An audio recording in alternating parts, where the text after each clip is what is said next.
여러분 안녕하십니까. 경제 현장 오늘 시작합니다. 우리나라의 출산율이 세계 최저로 떨어진 지 벌써 한참 됐죠.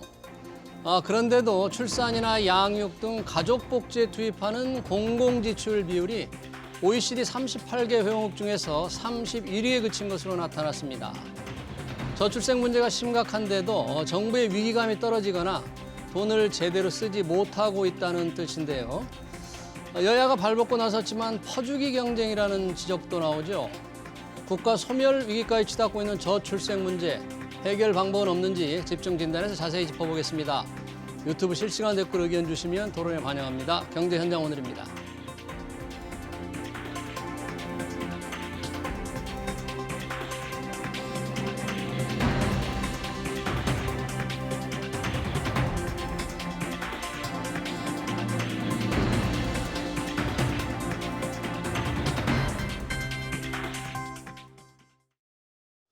네, 심각한 저출생 문제 토론하기 위해서 두 분 모셨습니다. 정재훈 서울여대 사회복지학과 교수, 고금난 아동권리보장원 상임이사 나오셨습니다. 두 분 어서 오세요. 네, 안녕하세요. 반갑습니다.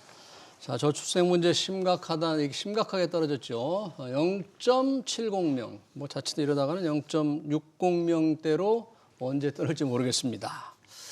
우리나라의 저출생 상황 어느 정도 심각한지, 그간 저출생 낮아지는 속도가 얼마나 빠른지, 정재훈 교수님, 그동안 저희가 출산율이 합계 출산율이 지금 0.70이라고 하는데 그 지금 떨어지는 속도 전반적으로 지금 어떻습니까? 그러니까 특히 이제 2015년, 16년을 기점으로 해서 이제 급격히 떨어지기 시작하고 있다. 15, 16년? 예, 그때는 그래도 출산율이 한 1.2 정도는 됐었는데, 네. 2018년에 0.98 하면서 이제 1.0 아래로 내려가기 시작했고, 네. 사실 뭐 1.2도 세계 다른 나라에서 찾아보기 어려운 사례인데, 네. 이제 그런 상황이었었는데 급기야 한 2020년, 22년 이때는 이제 25만 명 아래로 떨어지는. 네. 네, 그러니까 2018년에 출산율이 1.0 이하로 떨어지고 네. 2020년에는 출생아 수가 30만 명 이하로 떨어지는 이제 이런 그 변화를 겪었으니까요. 예. 굉장히 좀 큰 변화라고 볼 수 있겠죠. 예, 다른 나라에서 도저히 찾아볼 수 없을 정도로 빠른 속도로 이제 떨어지잖아요. 우리 네. 고금난 이사님은 현장에서 이런 걸 많이 느끼고 계실 텐데. 네, 저희 그 인구가 떨어지는 속도를 사실 근대만 볼 것이 아니라 조금 더 전으로 가보면 네. 저 같은 경우는 그 산하 제한 정책에 대한 구호를 들으면서 자란 세대입니다. 산하 왜 제한? 네. 둘만 낳아 잘 기르자, 네. 아들 딸 구별 말고, 그리고 하나도 많다. 이대로 가면 대한민국 초만원. 이때 이제 급격하게 한 20만 명 정도가 80만 명에서 60만 명 정도로 80년대에 좀 떨어졌고요. 그리고 IMF 이렇게 전후하면서 60만 명대 출산율이 40만 명대로 떨어졌고요.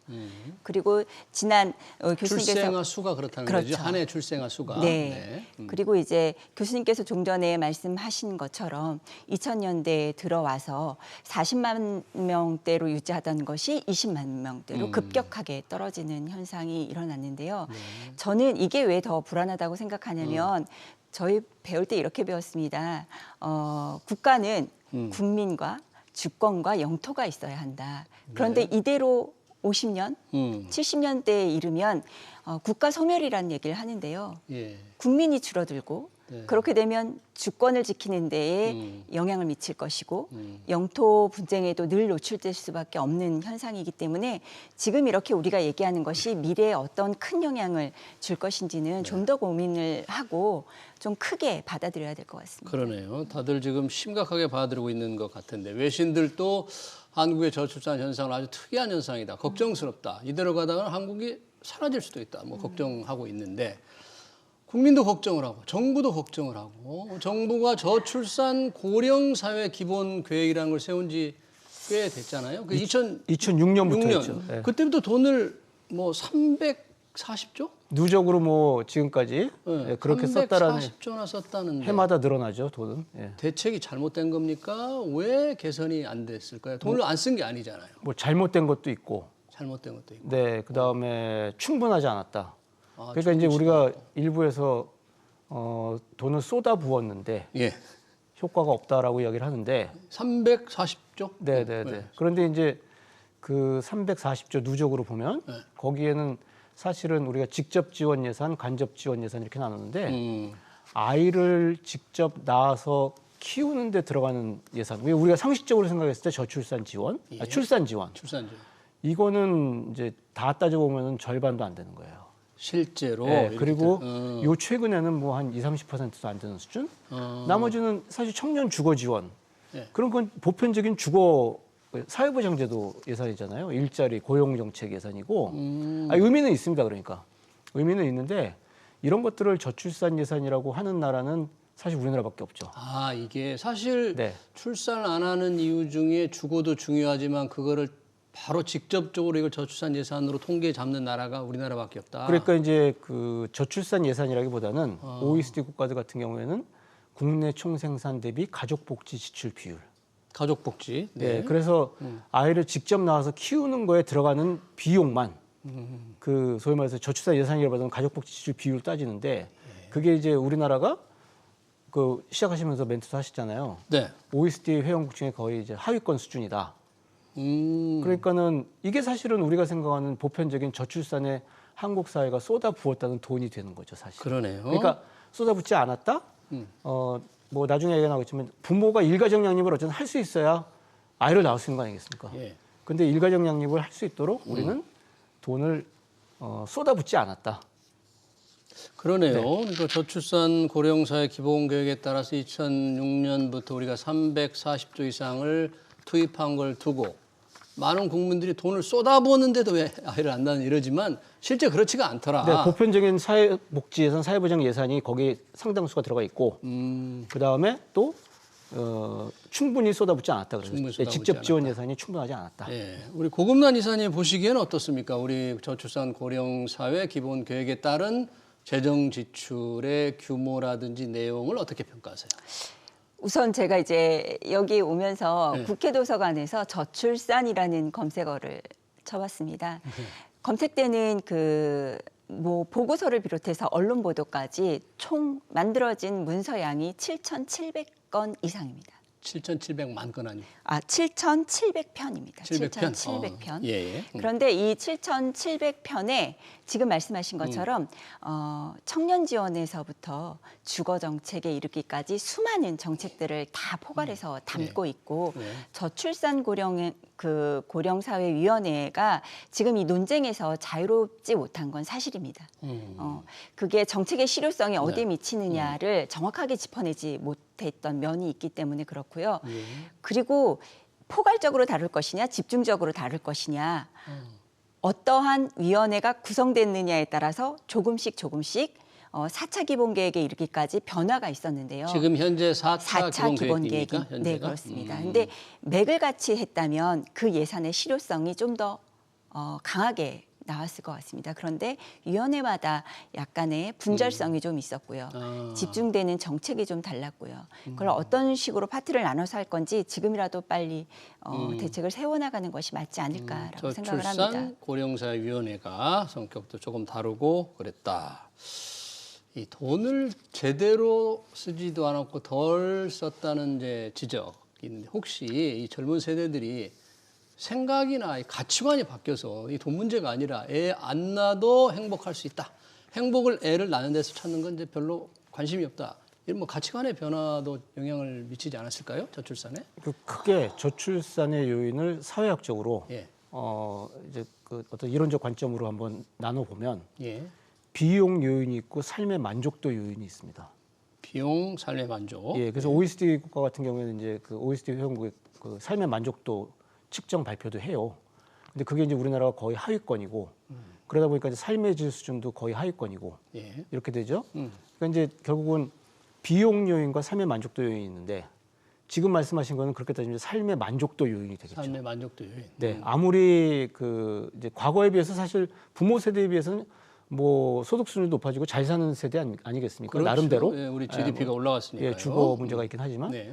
그런데 이 뭐 여성 같은 경우는 아주 대표적으로 독박육아 경력단절. 만약에 결혼하고 아이를 낳으면 시월드 독박육아 경력단절. 능력단절. 남성은 같은 맞벌이하던 배우자가 경력단절하게 되면 가장으로서 부양 부담이 더 커지잖아요. 이런 어떤 가부장적인 그 가족 관계가 아직 우리 사회에 여전히 우리 머릿속에 남아 있는 거죠. 네. 그러니까 이제 청년들 입장에서 보면은 이 결혼이라는 걸 살짝 포기하는 순간 내지는 결혼을 했어도 아이를 포기하는 순간 인생에 굉장히 많은 가능성이 열린다. 그렇게 생각한다 이거죠. 그렇죠. 실제로 그런 좀 것들이 그런 측면도 그런 측면들이 있을 수 있는 있고. 거죠. 근데 그거를 청년 개인의 잘못이냐? 저는 아닌 것 같고 예. 이제 한국 사회가 그 이런 관계의 문제, 이제 이런 것들을 소홀히 하게끔 우리가 지금까지 사실은 성장, 60년 동안 살아온 그런 어떤 그 맥락이 있기 때문에 이런 구조가 결국은 관계의 문제를 인생에서 후순위로 미루는 네, 그런 상황이 되었다 예. 이렇게 볼 수 있을 것 같습니다. 그 저출산의 이유가 여러 가지 있지만 이제 비용과 삶의 만족도로 나눠서 볼 때 가치관의 변화, 뭐 삶의 만족도의 기준이 좀 달라지는 게 아닌가. 그런데 그래도 뭐 결국 비용과 관련이 돼 있을 수밖에 없겠지만 어떻게 보십니까? 예. 글쎄요, 저는 사실 앵커님께서 이 질문을 했을 때 자칫 잘못하면 예.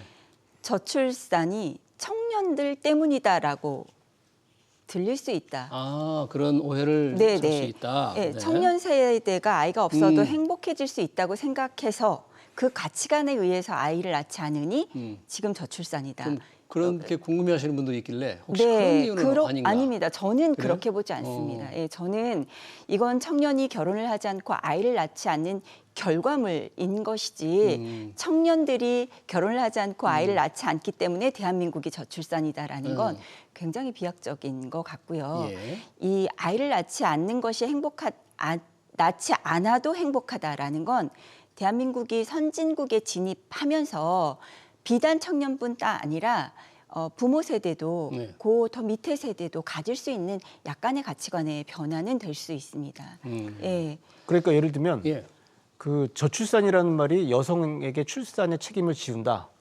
사실 이제 국가가 그런 측면이 있었고 네. 그 여성 운동에서 저출산은 그래서 성차별적인 용어고 그 저출생이라는 말을 쓰자. 그러니까 요즘에는 저출산이 아니라 저출생으로 이렇게 표현을 네, 근데 하고 있어요. 사실은 이제 저출산도 써야 되고 저출생도 써야 되는데 문제는 과거에 소위 말해서 출산 장려 정책을 하면서 여성을 대상으로 했잖아요. 예. 지금 이제 출산 장려 정책의 대상이 여성에서 청년으로 바뀐 거죠. 이제 그 맥락에서 저희가 네, 얘기할 수 있어요. 네. 그렇군요. 근데 앵커님 사실은 네. 저는 얼마 전에 굉장히 충격적인 말을 하나 무슨 들었는데 혹시 출생 당했다라는 표현을 들어보신 적 있어요? 출생 당했다? 네. 그거 저는 처음 듣습니다. 어감이 굉장히 부정적이죠. 네.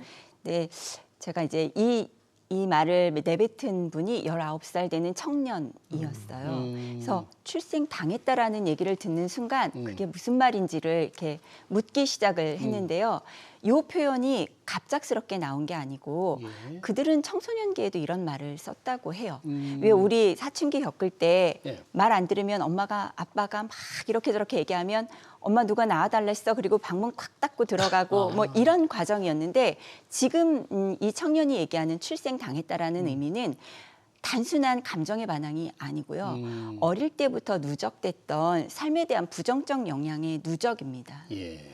예, 그 아이들은 수학여행도 가지 못했고 좋은 학원도 가지 못했고 지금 대학생이 됐는데 본인은 여전히 아르바이트를 해야 하고 대학 학비를 마련해야 하고 나는 출생 당했는데 이 모든 삶의 무게를 내가 져야 혼자 한다라는 져야 한다. 그래서 저출산의 원인을 어디부터 봐야 할지는 우리 사회 시각도 좀 변해야 한다라고 생각을 합니다. 그러네요. 네. 그러다 보니까 이제 저출산도 저출생이라는 단어로 또 네. 바꿨고 이 저출산의 대책도 뭐 단순히 출산 장려만 아니라 여러 가지 청년층 전체에게 해당이 되고 사회 제도도 고쳐야 되고 많은 이제 정책들이 나오는데 그러다 보니까 정부와 정치권이 저출생 대책을 막 쏟아내고 있습니다. 얼마 전에 국민의힘 여당도 발표를 했고 더불어민주당도 발표를 했어요. 물론 이제 총선을 앞둔 공약이지만 이게 집권 여부에 따라서는 실현될 수도 있을 것 같은데 우선 그러면 두 당의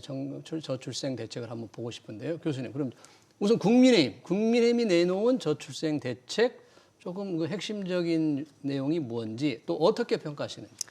일단 그 아빠의 육아 참여, 돌봄 참여. 그러니까 예. 사실 저출산 그 기본계획 4차 만들 때 예. 민주당 정권에서부터 4차 계획, 네, 현재 네. 시행되고 있는 저출산 4차 대책. 그 맥을 어떻게 보면 이제 잇고 있어요.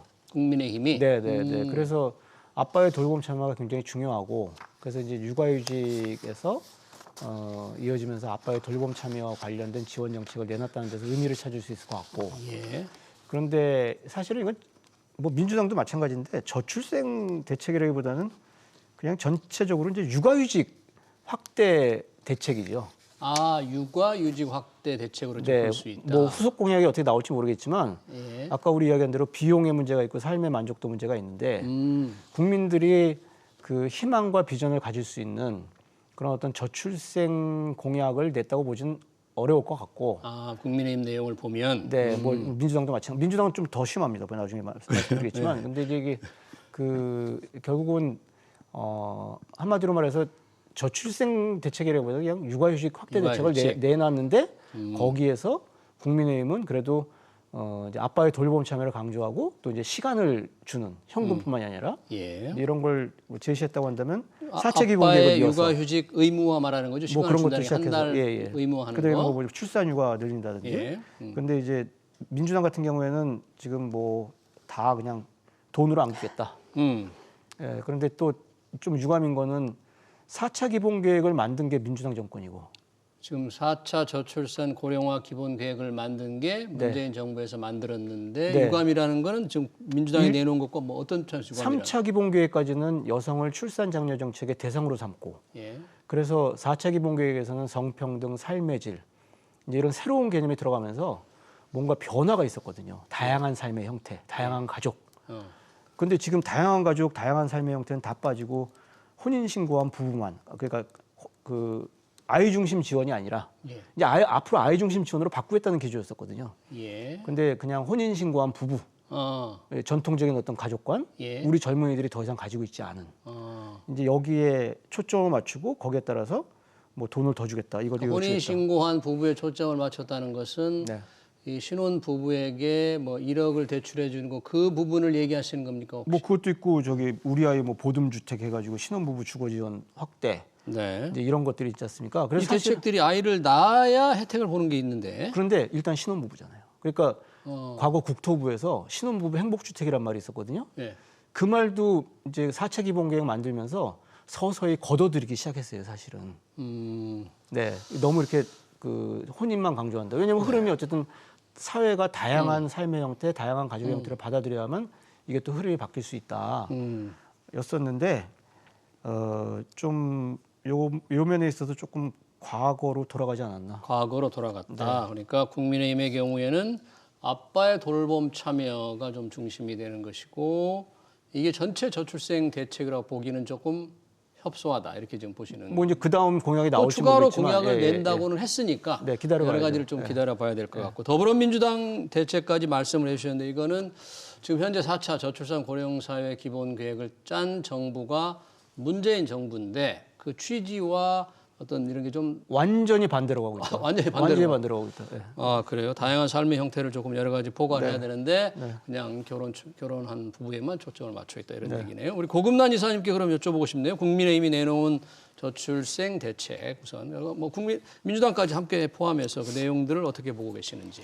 우선은 이 공약에만 치우친 거면 국민들도 알아차릴 것이다라는 생각이 좀 드는데요. 저는 양당의 정책이 어떻다라고 표현하기 이전에 앞서서 선거 때에 맞춰서 공약을 낸다는 것의 의미는 현재 정부가 진행하고 있는 저출산에 비해 우리 당은 무엇을 더 보완하겠다. 개선하겠다. 그래서 삶의 질을 좀 더 높여주겠다. 이런 걸로 가야 하는데 지금 저출산 고령화에서 5대 핵심 공약을 발표한 것이 있습니다. 저출산 고령사회위원회에서 5대 공약. 네. 뭐 돌봄 분야, 양육 분야, 주거 분야, 일육아 양육, 그다음에 임신 출산 이렇게 5개 분야에 걸쳐서 뭐 예산까지 조밀하게 좀 짜서 발표를 했는데요. 이것과 비교했을 때 어떤 차이가 있는지를 보자면 예를 들어 아버지들의 육아 양육을 지원하겠습니다. 이렇게 했는데 기존에 30일이었다면 저희는 40일 할게요. 예, 저희는 40일 하고 여기다가 현금 좀 더 줄게요. 뭐 이런 형식이고요. 그리고 일가정 양립을 위해서 혹은 경력 단절을 위해서 경력 단절 예방을 위해서 어떤 정책을 하겠다라는 세부적인 사항이 없이 그냥 구호성만 나왔다는 아, 거죠. 구호성 예, 위주다. 이런 것은 기존에도 많이 나와 있는 정책입니다. 그래요? 지금 저출산이 대한민국의 존폐를 가르는 위기감에 젖어 있다면 한 단계 넘어선 정책이 필요하다고 생각을 합니다. 한 단계 넘어선 네, 정책. 그걸 좀 더 고민하고 음. 정치권에서 정책을 생산해내고요. 이 정책에 예산이 태워지면 네. 행정에서는 인력을 더하고 결국은 이게 국민에게 돌아가는 사이클인데 지금 정치권에서 내는 정책이 네. 과연 기존의 예산이나 행정과 어떤 결을 맞추고 있느냐, 얼마나 실효성이 있느냐, 얼마나 보완 대책이 있느냐, 이 부분의 고려가 빠진 것 같습니다. 아, 그래요? 네. 그러면 하여튼 현재 단계를 넘어서는 정책 과연 어떤 해법이 있는지는 나중에 한번 들어보기로 하고요. 지금 저출산 고령사회위원회에서 만든 안과 국민의힘 더불어민주당 안을 비교하면서 말씀해 주시고 있는데 윤석열 정부 들어서서 저출생 대책을 정부 차원에서 지금 내놓은 게 공식적으로 내놓은 건 없죠? 아니죠. 있어요? 저기 작년 3월 말에도 이제 대책을 내놓았고 아, 지난 가을에도 내놓았고 지금 우리가 사실은 뭐 국힘을 통해서 예. 보나 아니면 고용노동부 뭐 육아휴직 같은 경우 예. 그다음에 교육부의 뭐 늘봄학교 뭐 여러 가지 초등 돌봄 절벽 해소라든지 부분적으로 네 이런 것들이 다 저고위에서 만든 저출산 고령사회위원회 고령사위원회에서 만든 거기서 이제 그 종합해서 만든 예. 그런 정책들이 부처별로 아, 이제 발표가 되고 있다. 예. 그러니까 사실 이제 저고위 같은 경우에는 실행 기관이 아니라 위원회니까. 예, 이제 네. 그 컨트롤 타워잖아요. 예. 그래서 이제 정책들을 모아서 이제 전반적인 틀을 잡았고 그게 4차 기본계획부터 오는 맥이 있는 거예요. 정권이 바뀌었더라도 그걸 받아서 어쨌든 이런 식으로 아빠의 돌봄 참여라든지 뭐 굳이 성평등의 용어를 안 쓰더라도 아빠의 돌봄 참여 확대 이런 식으로 흐름이 있고 이번에 국힘 대책 같은 경우에도 보면은 그래서 그 중에 예. 일부를 그 이제 저출생 공약이다. 라고 이제 해놓은 거죠 사실. 조금 다른 거는 뭐 부총리급 인구부 신설 인구부를 이런 새로 거는 저고위에서 발표한 적이 없습니다.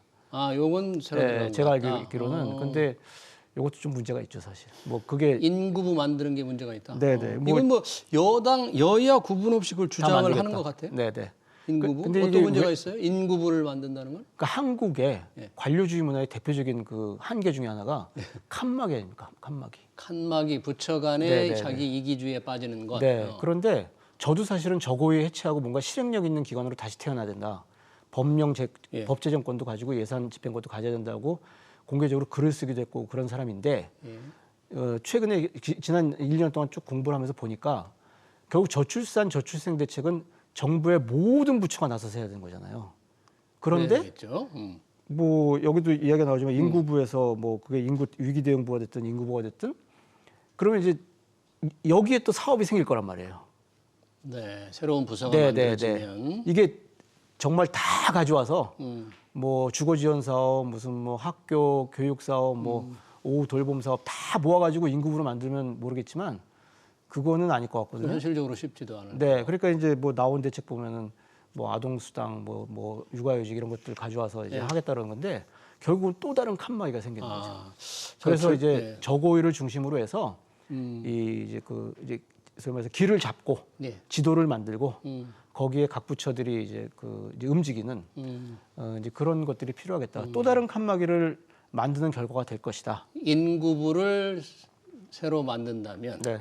부처 이기주의에 의해서 또 다른 칸막이가 생길 수 있다. 네, 그래서 저고위 기능을 오히려 강화하는 게 더 낫다. 기왕 말씀하셨으니까 저출산 고령사회위원회 사실 위원회가 원래 뭐 회의만 하고 끝나는 거 아닙니까? 그렇게 저고위를 보시면 안 됩니까? 네, 안 됩니다. 많은 위원회들이 그 네. 유명무실한데. 그렇지 않습니다. 그렇지 않아요? 저출산 죄송합니다. 고령 사회위원회 같은 경우는 이제 법적으로도 그 기본법이 나와 있습니다. 그래서 그 기본법에 의해서 움직이고 있고요. 네. 이 위원회는 교수님 말씀하신 것처럼 전 부처에 흩어진 저출산에 대한 정책들을 심의하고 중복되거나 네. 사각지대가 있으면 메우고 풀고 그리고 다시 이 집행을 할 수 있는 부처에 옮겨서 그게 실행할 수 있도록 네.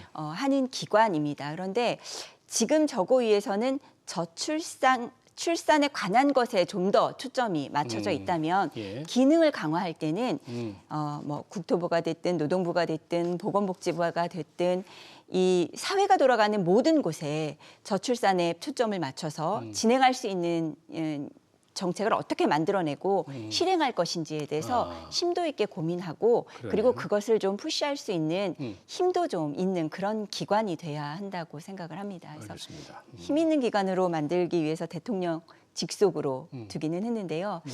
대통령께서 늘 그 회의에 참석할 수는 없지만 대통령 윤석열 대통령 회의 한 번이라도 참석하셨어요?